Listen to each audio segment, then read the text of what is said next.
We got to ask the question. Yeah. The level of concern with the defense.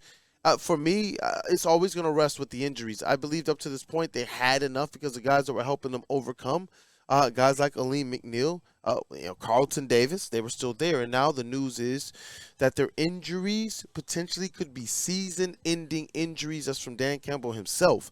And so that is not the news that anybody wanted to see. I know a lot of people, including Easy, he was like, listen, man, the loss, it's a loss. We lost a shootout to the Bills. We all said, hey, look, we believe the Lions could win, but if they lost, it would be in a shootout. That's what happened. He was like, I'm really sad here because of these injuries. And we talked about it last night on one of the last shorts we did on the YouTube. And that's what, honestly, I'm walking away with. Up to this point, I was very, very confident in how things could go and how they could dictate because they still had some dogs. But now they're going to have to find another place to go and get this thing out the mud. If there's a team that can do it, I am not going to count out this Detroit Lions team. That's the thing. All season people have counted them out.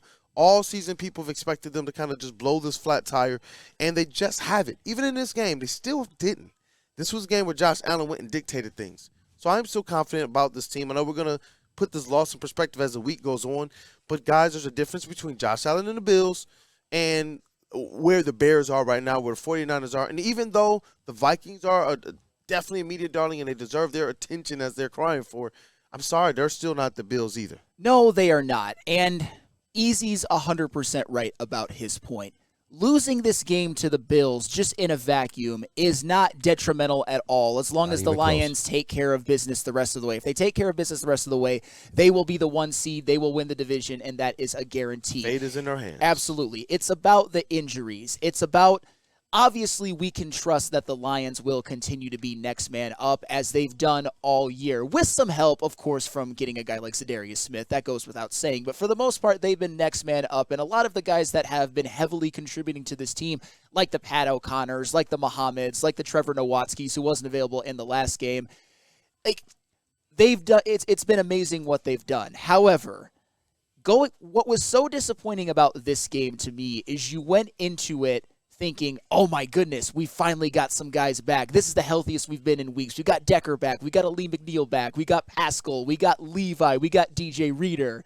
And then as the game went on, you lose Carlton Davis. You lose Aleem McNeil. And then after the game, we're talking about Dan Campbell saying, are they potentially season ending? And it was just an absolute gut punch. So that's my one concern. My number one concern about the defense is how much longer can they do this? Can they withstand on top of everything else they have to withstand? Like with guys like Hutch and Anzalone and Marcus Davenport, potentially Carlton Davis and Aleem McNeil being out for the season. But the other thing that I'm concerned with as well, and this isn't the sky is falling, I just think it has to be said, and you mentioned it, Josh Allen is a different animal than anybody that they've faced or will face. We've saw the Lions be able to contain, for the most part, other really good quarterbacks like Matthew Stafford, like Baker Mayfield. Even though the Buccaneers won, I think they did an okay job. And Baker Mayfield, credit where credit's due, he's having a good year. A great year, actually. Geno Smith.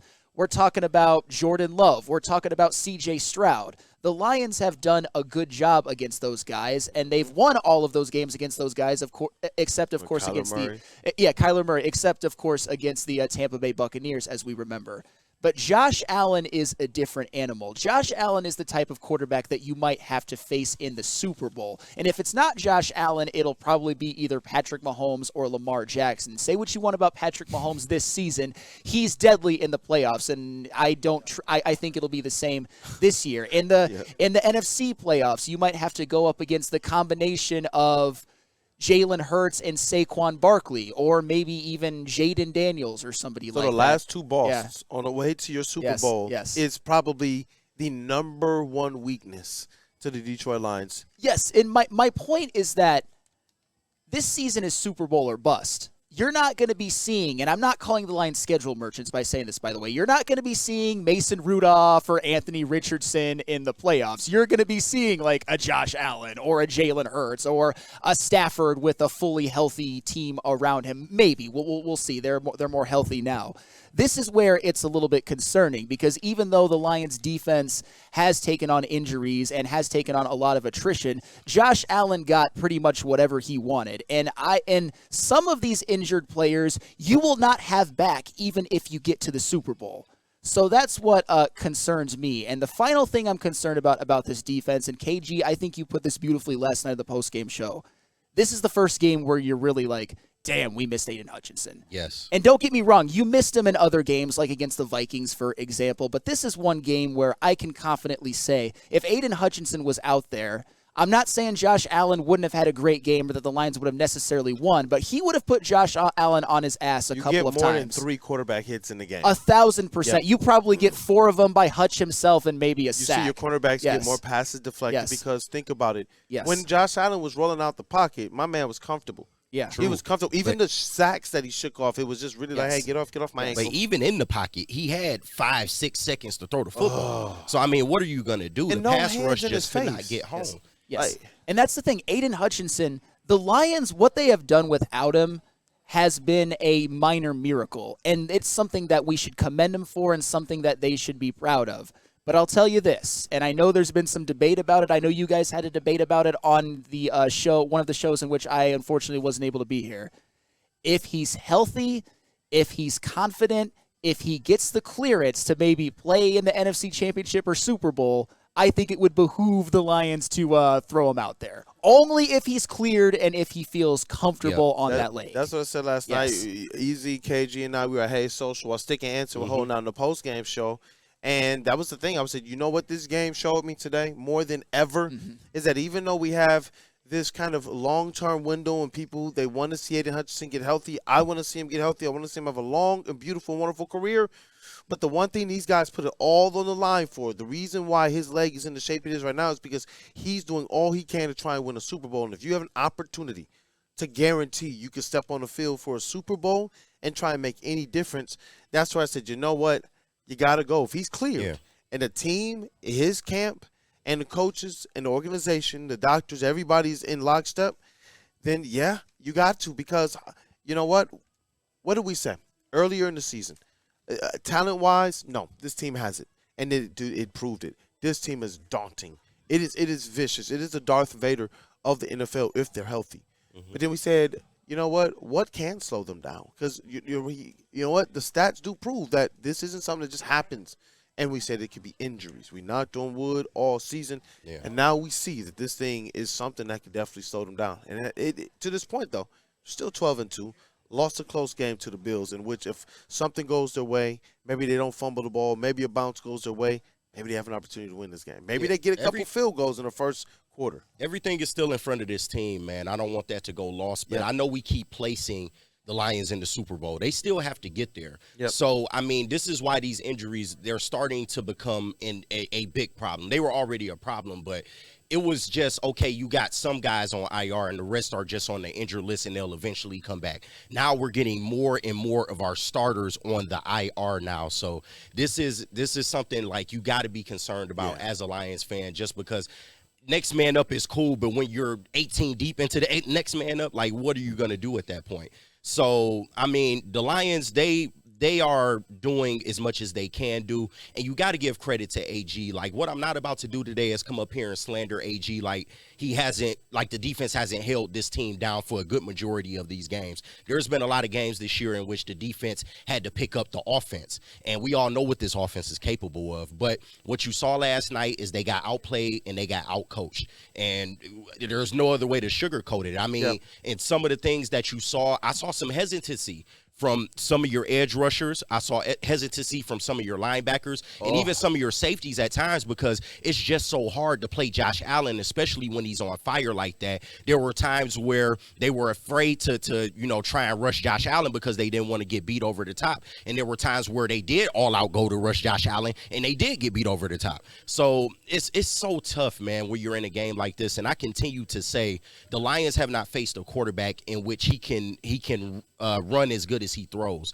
and that is a concern going into the playoffs, because you're going to get more games like this. It's not going to get easier as we go forward. But do I have the confidence in Eric Glenn to go back, look at the tape, shake this off, and try to game plan in the future for stuff like this? Absolutely, man. But he's got to make do with the players that he has. But it's just the way these injuries are piling up, it's becoming a very, very daunting task at this point to try and compete with what you have.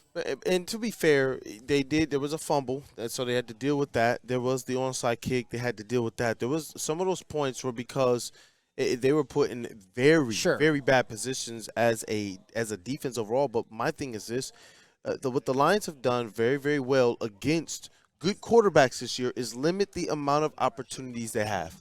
I don't believe that if you run this game back in the Super Bowl, that the Bills are going to be able to body bag the Detroit Lions running game again. If the Detroit Lions running game was something they could have depended on, then you're talking about reducing the amount of opportunities that Josh Allen has in a quarter. We don't generally see a quarterback go and have 3-4 opportunities to score a touchdown in the same quarter against the Detroit Lions, and it's because they couldn't run. How often do we see the Detroit Lions punt on offense like that, or we see David Montgomery run into the line 2 times, Jared Goff just off or just at the sticks, and now they have to punt the ball. Yeah. And that's where, strategy-wise, this is one where it's not necessarily even just the offense. You want to see the offense pick up the defense, but if the offense can help to kind of better sway that time of possession, then all of a sudden it turns into one of those chess games where those 4th down calls and who has the ball last, that's where that matters. Because if you do that yesterday and you limit Josh Allen to 1 or 2 real drives a game, because how many times have we seen the Lions go in and in the first quarter have an 8-minute drive and only all leave the time. one drive for the opposing? They could have done that to the Bills. So no matter how good their offense is, that's where I'm hoping that in the future, and that's where I have so much more confidence. Like, think about this. Yeah. Like, you telling me that they can't go out there and do this to the remaining defenses on their schedule? They should be able as to. An offense. That's what I'm saying. As an offense, I'm not as right. concerned. And so if they can go out there and really, as an offense, go back to being that team that controls the time of possession, can dominate with Sonic and Knuckles. Like, I'm not going to put I'm going to still put respect on their name. These boys did it all season. Absolutely got to. So that's why I'm just like, you know what? They can really help the defense.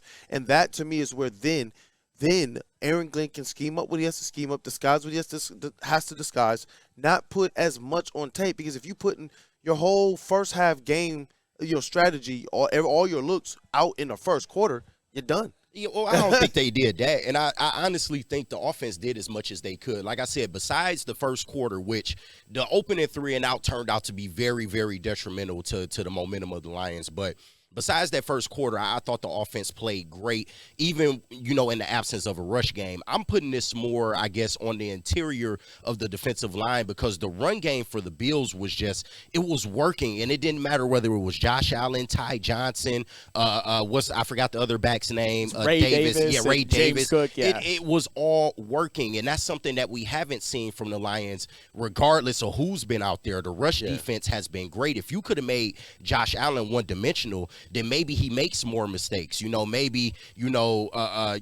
It's just harder when you can't stop the run and Josh Allen has all day to throw and he's getting out of the pocket. I think the rush defense for the Lions was a big reason as to why they lost this game. And that leads me to the one final point I want to get to before we talk about Jared Goff because he deserves his flowers. Obviously, Aiden Hutchinson was the guy who I think was the most missed on the football field, as he's going to be almost every week because would have been Defensive Player of the Year if he was healthy. I'm convinced of it. But you know who else you missed? You missed your linebackers. You missed Alex Anzalone. You missed Malcolm Rodriguez because, as you said, the running game pretty much got damn near anything they wanted. But it wasn't just – it was them catching the ball out of the backfield. Yes. After Josh Allen hits that first pass to Ty Johnson, who he got on Quan Alexander, don't you think that Alex Anzalone would have done a better job of covering those guys? Absolutely. Yes. Ty Johnson had 100 yards out of the backfield receiving. But it came after – it wasn't as if they were just on – like the initial coverage. It was after things broke down, Josh Allen's running around, and that's the perfect counter against a Detroit Lions defense because what is Alexander Anzalone going to have to do? What was happening with them linebackers is Josh Allen was freezing them, and he's the quarterback that he will freeze even the best of linebackers, and he was doing it all game long. Step up to the line, they freeze. Not even rush. They just kind of stop the linebackers, and he just blocked right over the top. And I would assume that Alex Anzalone would play it better. We did have Jack Campbell in there playing well. He played really good. I believe Anzalone would have played better, but I still believe that we could have controlled so much more. Like, who did I have more faith in going into that game? The linebacking core we did have with the running backs.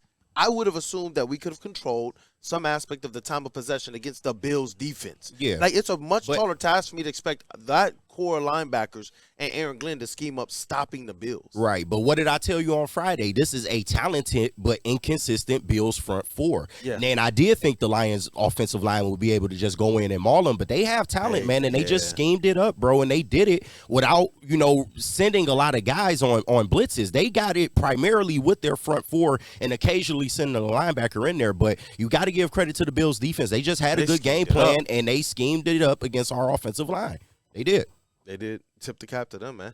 Hey, let's say hello to some friends, and we got to get into the Jared Goff conversation, because after that first quarter, the game was put into his hands. The first quarter, it was a lot of run packages and such to try and control.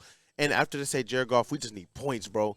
He went out there and he marched that team up and down the field several drives. And you could have had more if they didn't have the fumble. I'm not going to put – I know Amon-Ra had a huge day. And sometimes those things are going to happen. So I don't crush him for that. But obviously, Jared Goff, man, what a day. 59 passes? Yeah, pass attempts? More than you would like, but he made the most of them. I will just say that. But first, I have to tell you about